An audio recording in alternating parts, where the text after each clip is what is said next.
All right, so this is Anna speaking now, and just thank you everybody for joining us today. I'm really excited to share program updates and our accomplishments from the past year. I was looking back at our presentation made to the network last October, I think, when we were sort of starting out our USDA grant, and I'm kind of amazed at the support and partnerships that we've developed over the last year and our program expansion. So I'm really excited to share it with you today. So just to introduce the program in general for those who might be new to it. Produce Perks is Ohio's nutrition incentive program, and I'm going to explain a little bit more detail about what that actually is and how it works. But basically our mission is to improve the health of underserved communities by increasing affordable access to healthy foods. Our work is supporting low-income individuals throughout Ohio, supports farmers growing in Ohio and the surrounding states that come to sell here in our state, and then the program is designed to support local economies.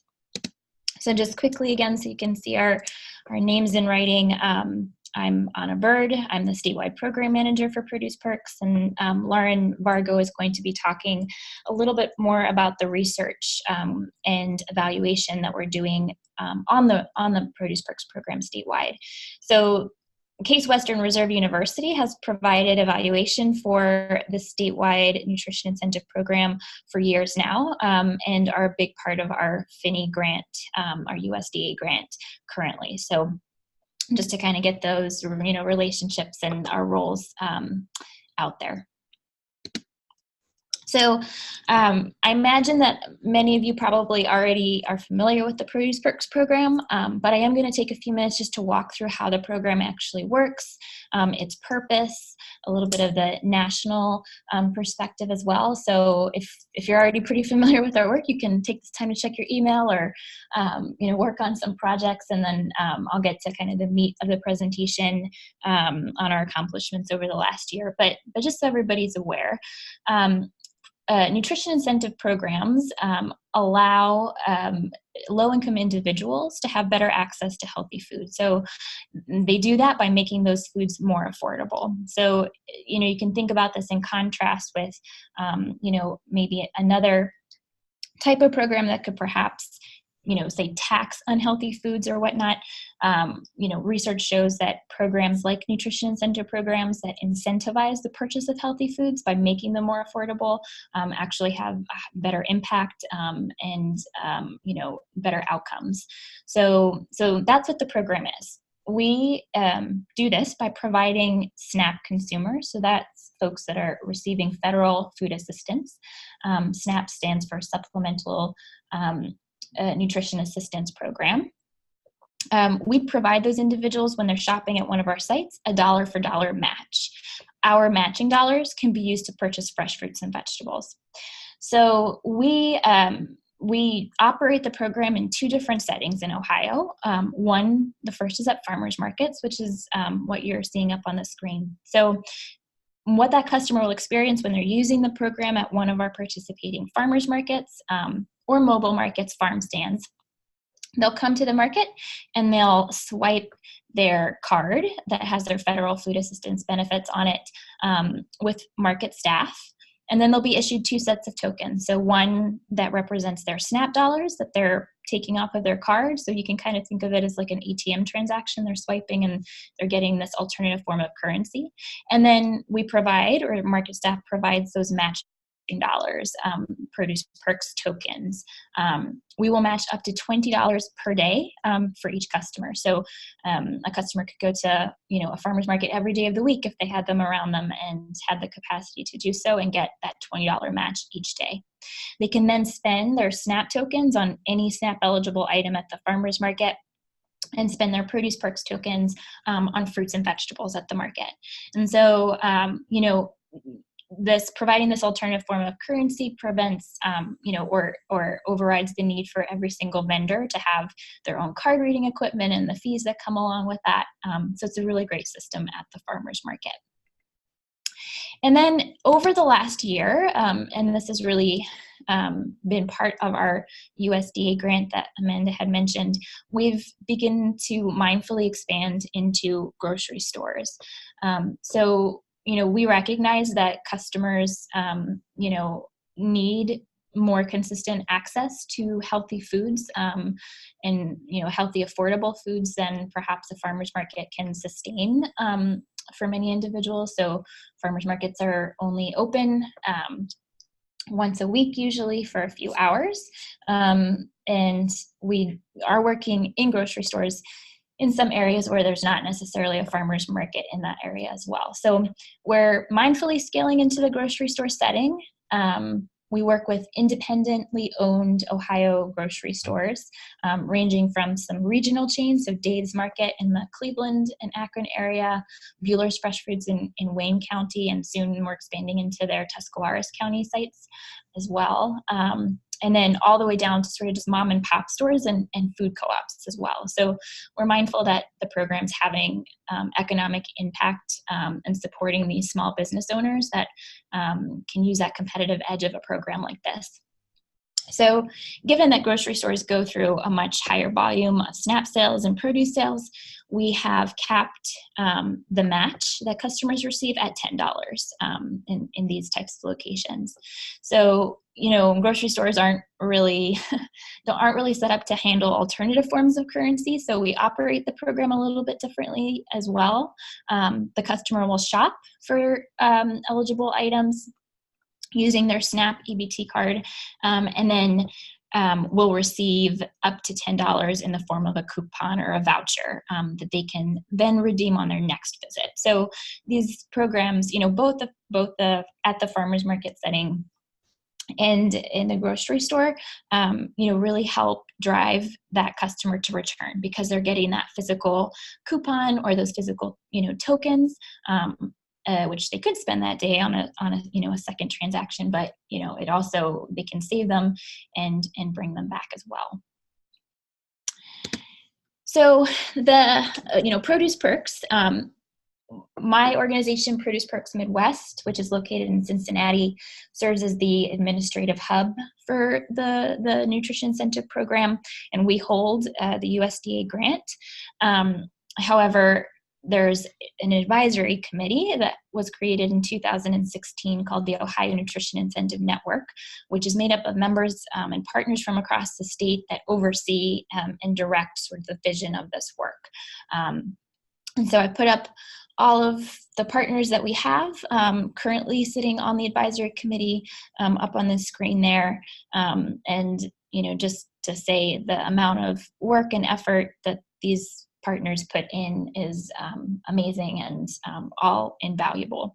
If anyone is interested in connecting with the advisory committee or serving on the advisory committee, definitely reach out to me, and we'd certainly love to know how we can partner with you. But that's kind of the structure. And then, to say, and this will lead in directly into the conversation about our grant and the expansion that we've seen because of it. Nutrition incentive programming is supported at the national level through the USDA. So at the time that we applied for and received for a grant, it was called the Food Insecurity Nutrition Incentive Program, or FINI. It underwent a name change in the last Farm Bill. So in the 2018 Farm Bill, it became known as the Gus Schumacher Nutrition Incentive Program. So GUSNIP is the new acronym. So moving forward, you'll start to see that as how it's referred to, but ours is still under the previous FINI program. And so the USDA made nutrition incentive programming a permanent line item in this last Farm Bill, and doubled the amount of funding that's available over the next 5 years for the program, so over $200 million, and supports programs across the country through a competitive grant process through the USDA. So, Ohio is certainly not the only state to offer such a program. This is work that's being done and is valued at the national level on down.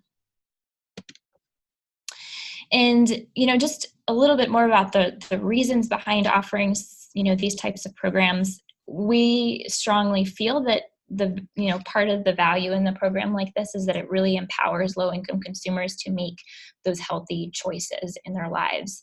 And so by providing those matching dollars and keeping that choice open of what types of foods the individual wants to purchase, and when they want to purchase them, the tokens at farmers markets never expire, so you can save them up, and use them at the end of the month when your benefits run out, is a really important piece of creating a sustainable program, like ours. They work. So in the last, Farm Bill cycle, the USDA did evaluation of nutrition incentives programs and found that shoppers are reporting that they're eating more fruits and vegetables when utilizing a program like Produce Perks, and that they're purchasing more produce than they were before. So in addition to the consumer benefit, these types of programs benefit farmers directly, right? So all those matching dollars that we're putting into the pockets of consumers are going back into either small businesses in the case of grocery stores, or at farmers markets directly to the food producer. So I think sometimes people say, why this model? And those are really good reasons, right? We're not just providing food to individuals, but we're sort of building a food system that is hopefully more sustainable, and really supports different aspects of food economy.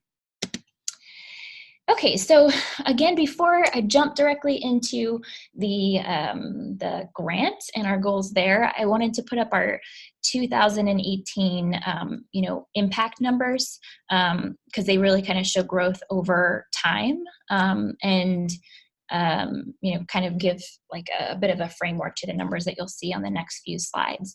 So on the right-hand side of the screen, we have our growth chart there. In 2018, that's when we were awarded our USDA grant, and so that had an obvious impact on jumping that number up for the dollar amount of incentives that were redeemed. So incentives redeemed just means those matching dollars that were actually spent at farmers markets or grocery stores. And then also, so, our total healthy food sales between SNAP sales on fruits and vegetables at grocery stores, farmers market SNAP sales, and those Produce Perks incentives redeemed, we had over $800,000 that were spent through the Produce Perks program in 2018. We impacted over 12,000 SNAP consumers, and over 500 farmers participate in the program at farmers markets. So, we exceeded our goals for 2018, which is really exciting, and expect similar kind of growth patterns next year as well. All right, so like we've been saying, we were awarded last July 2018 a $2.27 million FINI award through the USDA. It's a 3-year grant period, so we'll end sort of in mid-season 2021.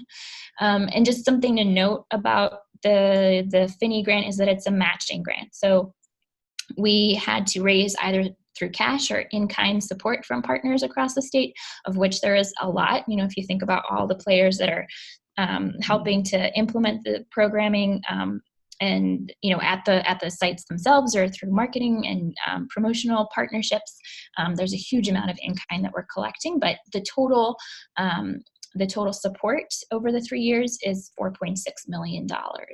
And then at the bottom of the screen, I've put up our funders. There are many more funders that support nutrition incentive programming across the state, but these funders in particular provided matching dollars for the grant. Our 3-year goals over the project period are that we would grow the program from 80, I think we started with like around 85 sites before we got the grant, to 152 locations across the state, that we would grow programming into 35 counties at least, that we would impact 2,000 farmers, and that we would reach 70,000 SNAP consumers, which is, a really big jump. In the last couple of years, we know we've been reaching only, less than 1% of SNAP consumers. So we, a big part of the project is to expand so more have access. And then additionally, just to make sure everyone knows about the program. I think a lot of SNAP consumers just are still unaware that the program exists.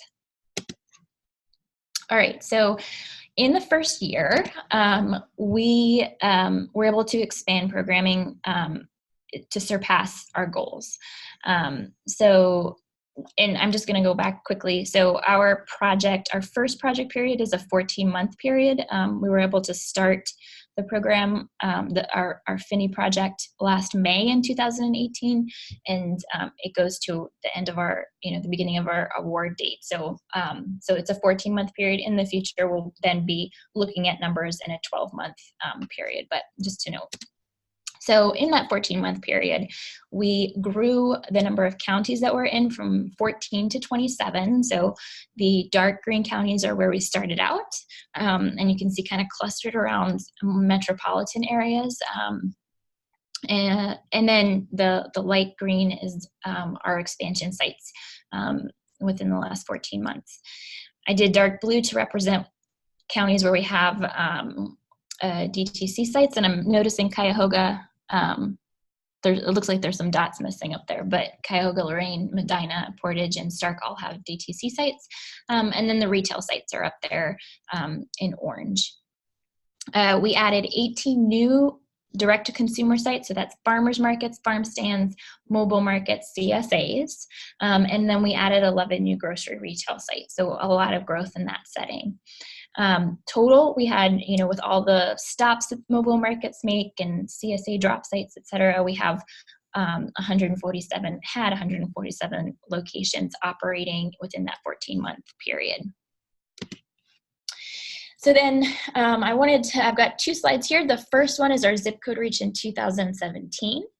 And then I'm going to click through to our zip code reach for 2018. So we definitely expanded the regions in which SNAP consumers are traveling from to utilize the program. So I'll just go back one more time. We've got 2017 to 2018. So expanding our footprint significantly. And then we also found, and thanks to Amanda for putting this together, this map, we also found that 61 of our direct-to-consumer sites, so again, that's farmers markets, farm stands, CSAs, and mobile markets, were located within half a mile or less, or within a USDA designated food desert. So, farmers markets, that is often the role that they play, especially in urban areas, I think, but even in some more rural areas, is to step in as a place where people can access healthy foods when grocery stores have left the neighborhood. All right, and then our year one sales data. So overall, between both grocery retail sites and direct-to-consumer sites, we had a goal in those, that first year of $328,000 in incentives redeemed, and we surpassed it for sure, so $385,000.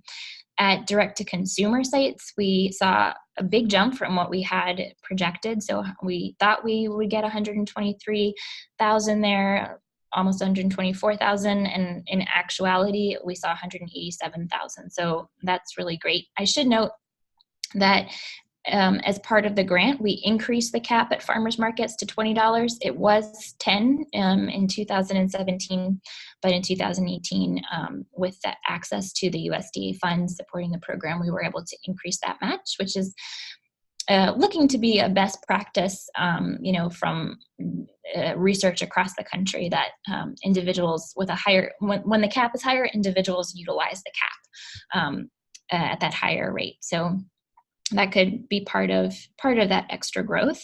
And then at retail sites, we came in a little bit under our projection, but awfully close.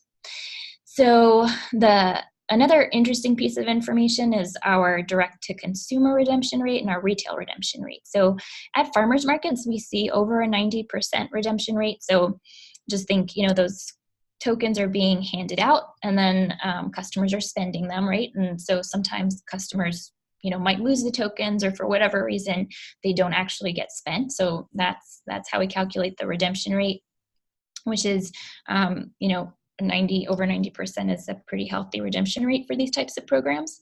And then at retail locations, it was 21%.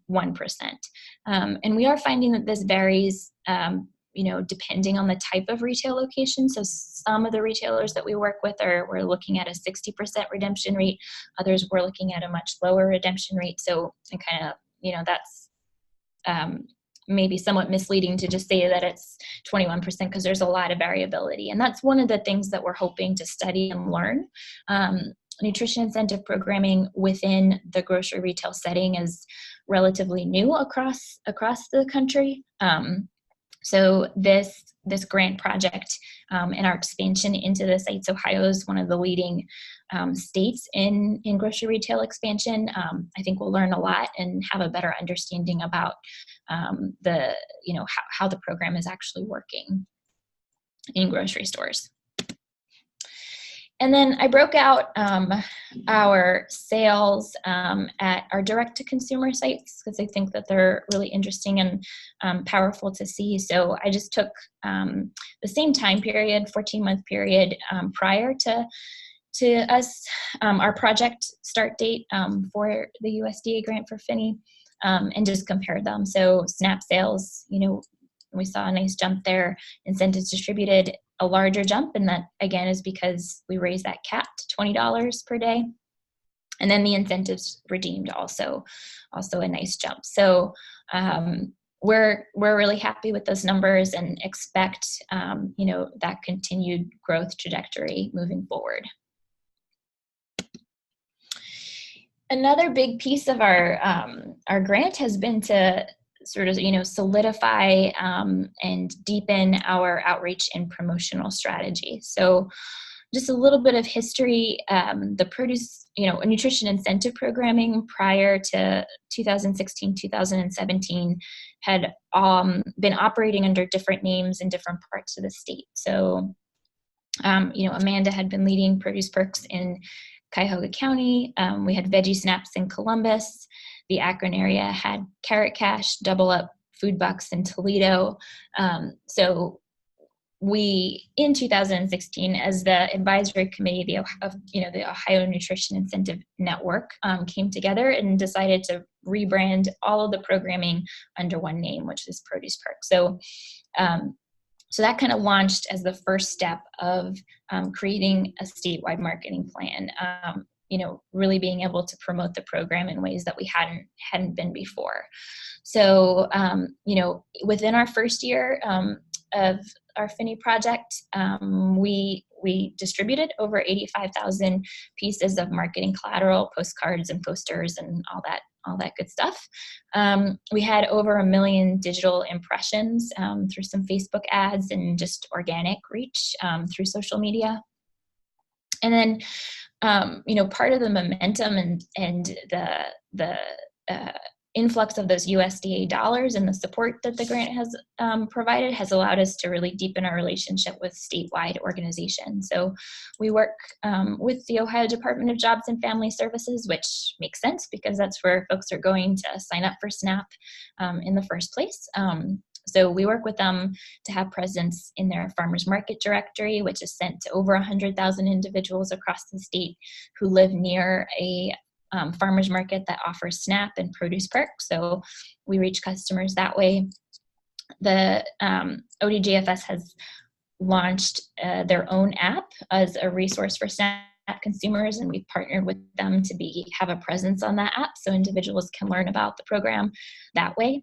And then at the county level, we've been able to work with county directors and communication directors to try a couple of different things. So these are the last two bullets there. A texting campaign and direct mailers are currently happening this summer. So we're really excited to see what the impact is there.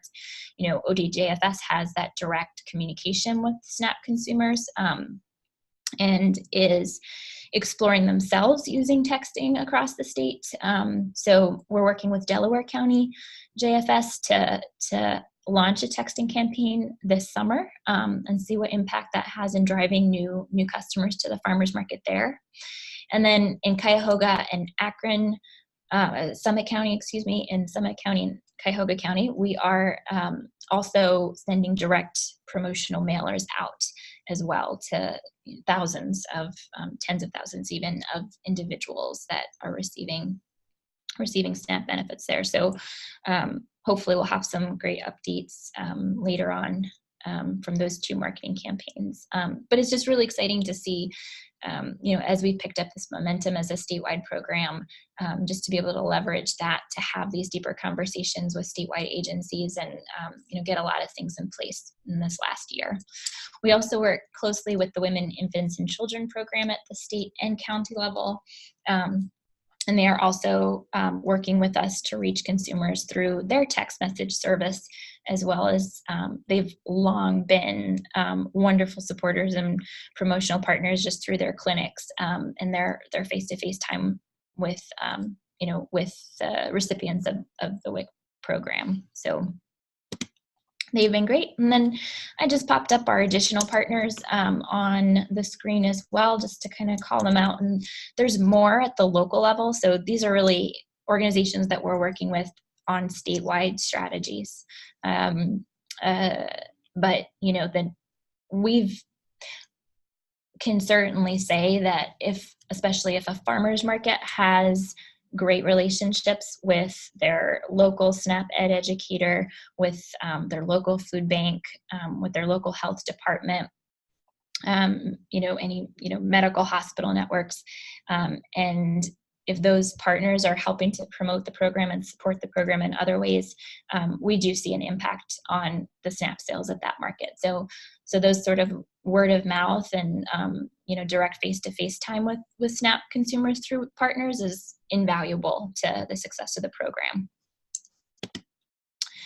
All right, so I'm going to turn it over here to Lauren to talk about evaluation and our specific research questions. So every large-scale FINI grant program, which is what we received, has to have a research and evaluation component done, performed by a third-party evaluator. So for us, that's Case Western Reserve University. So Lauren, if you want to take it from here for a bit.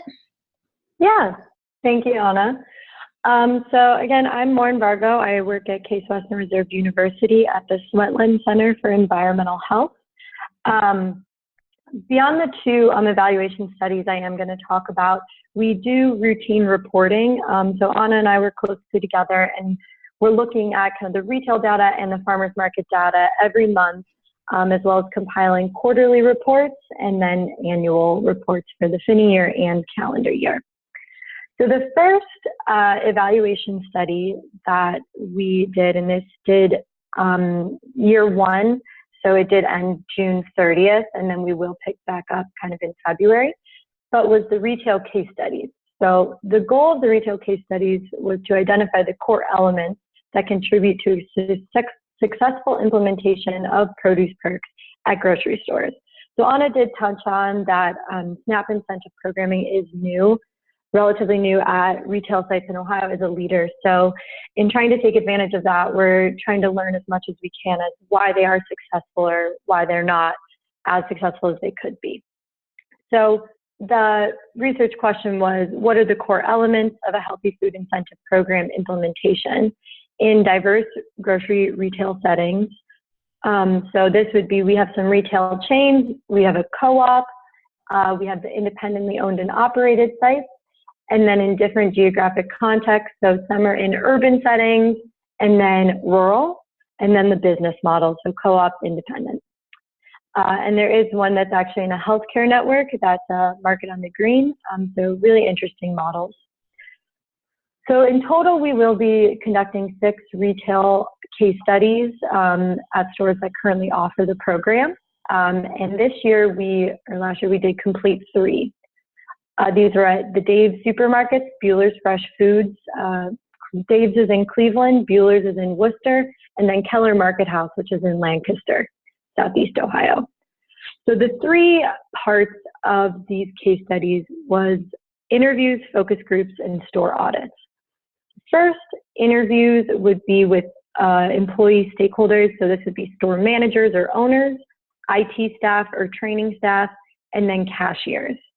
We conducted 3 to 4 interviews per site, also depending on if there was that much staff. Like Keller Market House being an independent site, they really only had 2 people kind of working. So we did only get to speak to 2. And just ask them questions about, implementing the program, any hiccups, how they speak to customers about it, how customers feel about the program in general. The second would be the focus groups, which was with SNAP recipients. So we did recruitment with partners in the area and also tabled at all of the stores. And we held the focus groups in the area, and we had between 4 and 7 participants at them, and just kind of asked questions about their shopping habits, their coupon use, their knowledge and use of the Produce Perks program. And then lastly, we did a retail store audit. So this looked at the produce availability at the site, the demographics of the area and of the store, and then in-store marketing of the Produce Perks program. All of this combined together, we are working on publishing some papers as well as developing a toolkit, which will, just kind of look at what are the lessons learned so far from this year of SNAP incentive programming at retail sites. We will be completing the next 3 stores, as I said, kind of in the spring of this year, and those sites have not been decided yet, but it will be ones that offer the program. I think that's it for that one. Thank you, Anna. This is the cross-sectional survey that we are currently conducting. So we kicked off our recruitment for this really July 15th, so it just kind of started. And the questions that we're asking, what is the relationship between use of different health food incentive program models? So Produce Perks at farmers markets versus Produce Perks at grocery stores. And as Anna said, they are structured a little bit differently. Farmers markets are up to $20, grocery stores are only up to $10. And looking at what that impacts on the fruit and vegetable consumption among SNAP recipients. The second question is, what factors predict use of different healthy food incentive programs among SNAP recipients? So these 2 questions formed the survey that we created, which I'll get into a little bit more on the next slide. But the 2 locations or areas that we're at this year is Euclid, so Cleveland and Cuyahoga County. That would be the Dave's Euclid Beach store, and then Coit Road Farmers Market. And then Akron in Summit County with Dave's Middlebury Market and Countryside Public Market. So both of the Dave stores have been offering the program for, I think, almost a year now. And then Coit Road and Countryside Public Market are both year-round farmers markets, which was important to us to make sure that both locations were offering the program year-round. We will be recruiting for participants to take the survey as well as collecting data until October 31st.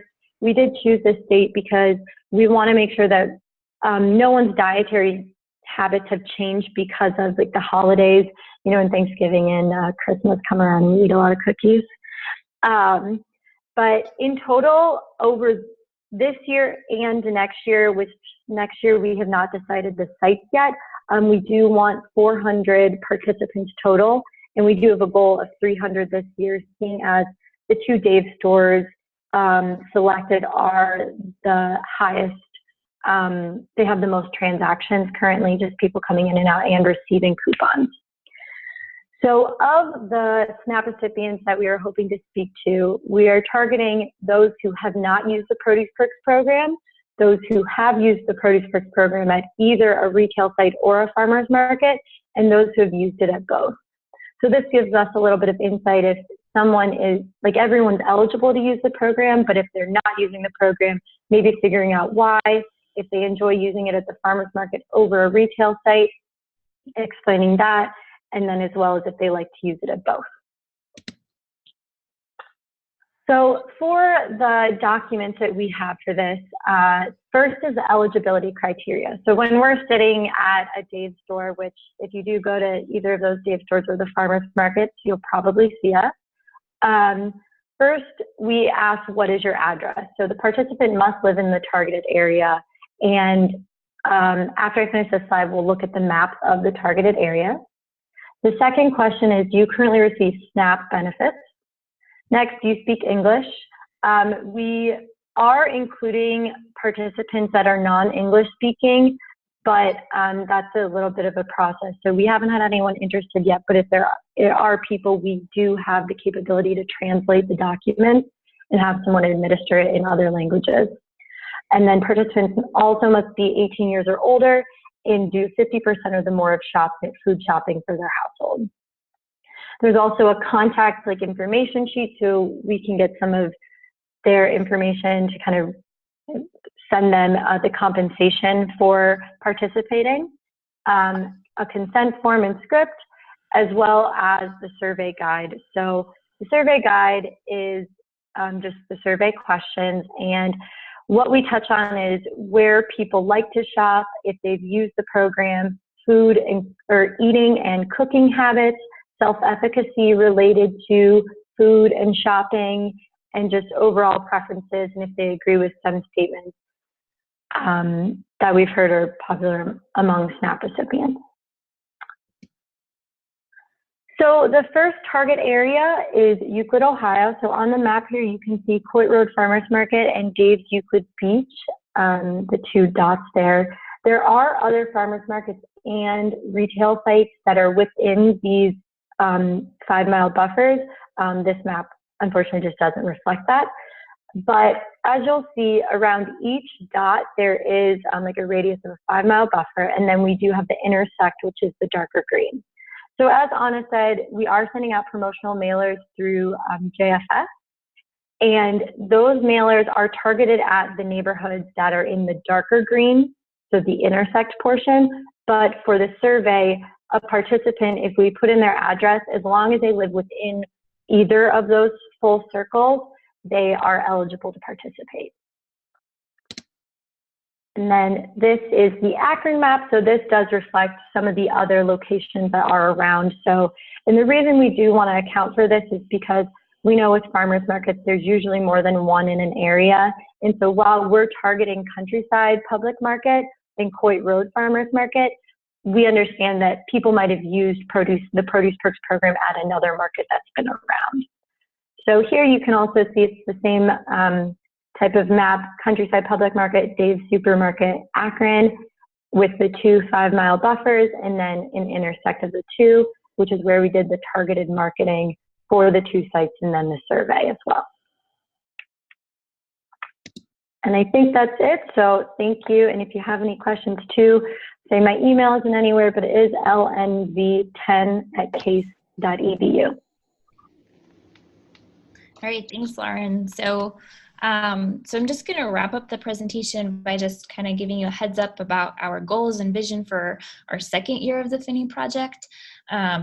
So our goal sort of year over year is that we would have a minimum of a 10% growth in incentives redeemed at direct consumer sites and grocery retails while continuing to add sites. So we would see those incentives redeemed go up quite a bit each year, ending the whole project with, our goal is $1 million in incentives redeemed annually by the time we wrap everything up.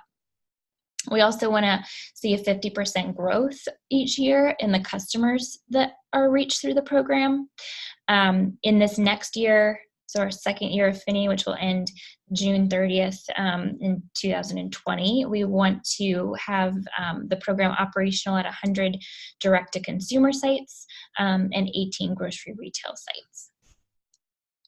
And also, beyond growth, I think it's certainly the easiest piece to talk about right now, in these types of presentations, but we're also continually trying to work to optimize the program and streamline the program, create new tools and new ways of supporting both farmers markets and small business owners in operating it.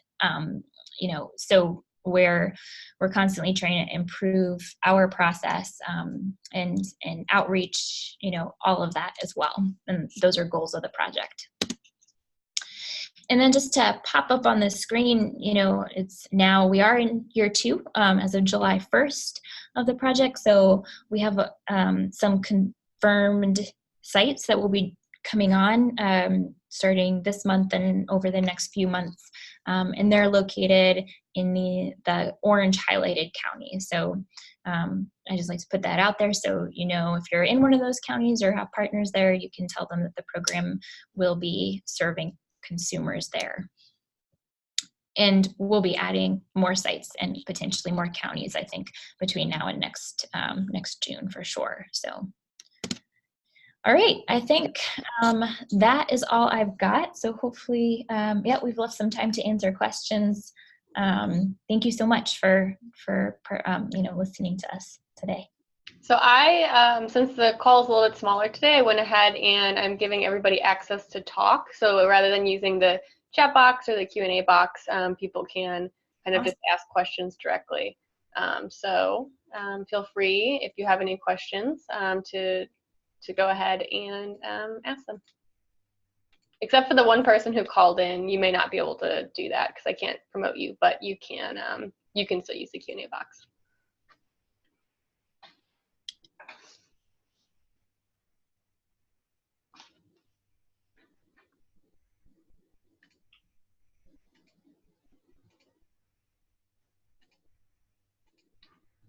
All right, so we'll give it a minute, and if there are no questions, we'll go ahead and wrap up. But again, everybody should have access to be able to talk, and if for some reason you don't, you can still use the Q&A or the chat box. Hey Amanda, it's Christy Welch. Hey Christy. How are you? Good, how are you? Good. Thanks for the information, you guys. That's a very interesting presentation. My question, Anna, is for either retail, the small retail grocers or farmers markets that would like to check out the program and possibly participate, what would their process be? I mean, do they contact you or how does that process work? Yeah, excellent question. So there's 2 avenues. One, always welcome to email me directly, and that is how we get a lot of new sites on. There is an application form on our website. I believe it's located on our contact page. So that's another avenue. But either way is totally fine. We certainly would like to continue adding farmers markets that already have SNAP and would like to add this as a layer, and that can be on a rolling basis. There's no application period or whatnot. So just whenever it makes sense for everyone. Grocery stores, are a little bit more of a process, but same thing, no application period, just email or fill out that application online. Great, thank you. Thank you.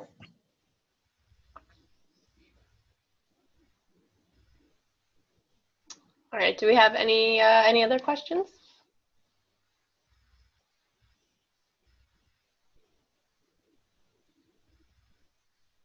All right, I'm going to take that as a no, and so we can go ahead and wrap up today. Thanks to Anna and Lauren for presenting today and sharing some of the results from the Finney grant. Again, this is recorded, so it will be accessible via the OFPN website and the listserv. If you're not on the listserv, feel free to reach out to me.